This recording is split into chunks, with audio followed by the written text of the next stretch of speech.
Assalamualaikum warahmatullahi wabarakatuh. Perkenalkan, nama saya Siti Nur Afifah dari Prodi Perbankan Syariah Reguler semester 4. Di sini saya akan memaparkan sedikit materi tentang masalah kemiskinan dan pemerataan pendapatan. Mata kuliah Ekonomi Pembangunan. Pengertian kemiskinan. Kemiskinan adalah suatu kondisi ketidakmampuan secara ekonomi untuk memenuhi standar hidup rata-rata masyarakat di suatu daerah. Kondisi ketidakmampuan ini ditandai dengan rendahnya kemampuan pendapatan untuk memenuhi kebutuhan pokok baik berupa pangan, sandang maupun papan. Kemampuan pendapatan yang rendah ini juga akan berdampak berkurangnya kemampuan untuk memenuhi standar hidup rata-rata seperti standar kesehatan masyarakat dan standar pendidikan. Pengertian kemiskinan yang saat ini populer dijadikan studi pembangunan adalah kemiskinan yang seringkali dijumpai di negara-negara berkembang dan negara-negara dunia ketiga.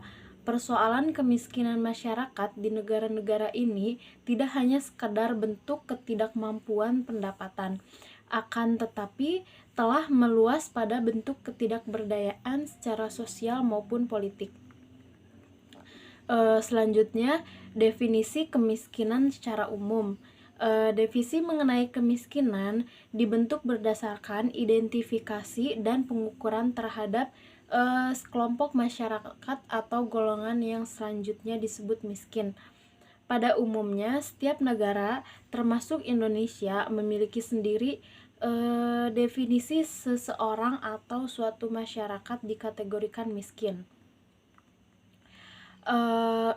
Chambers menerangkan bahwa kemiskinan adalah suatu kesatuan konsep atau integrated concept yang memiliki 5 dimensi, yaitu yang pertama, kemiskinan atau proper. Permasalahan kemiskinan seperti halnya pada pandangan semula adalah kondisi ketidakmampuan pendapatan untuk mencukupi kebutuhan pokok. Yang kedua, ketidakberdayaan atau powerless.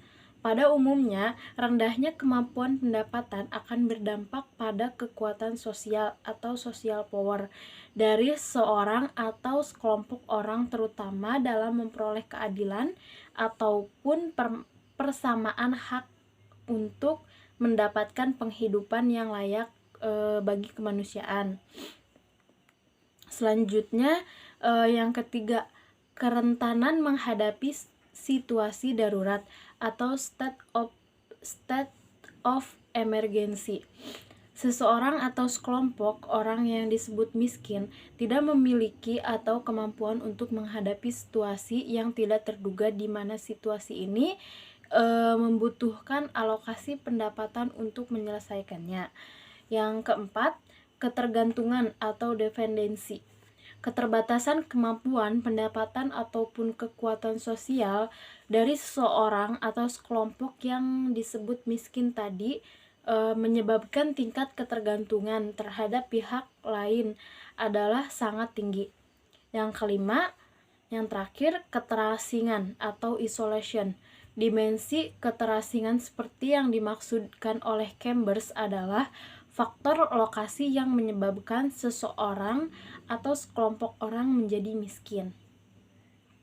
Selanjutnya, skema terbentuknya perangkap kemiskinan. Skema terbentuknya kemiskinan yang didasarkan pada konsep yang dikemukakan oleh Chambers menerangkan bagaimana kondisi yang disebut miskin di sebagian besar negara-negara berkembang dan dunia ketiga adalah kondisi yang disebut memiskinkan. Selanjutnya, bentuk dan jenis kemiskinan. Yang pertama, kemiskinan absolut. Kemiskinan absolut adalah suatu kondisi di mana pendapatan seseorang atau sekelompok orang berada di bawah garis kemiskinan sehingga kurang mencukupi untuk memenuhi kebutuhan standar untuk pangan, sandang, kesehatan, perumahan, dan pendidikan yang diperlukan untuk meningkatkan kualitas hidup. Selanjutnya yang kedua, kemiskinan relatif.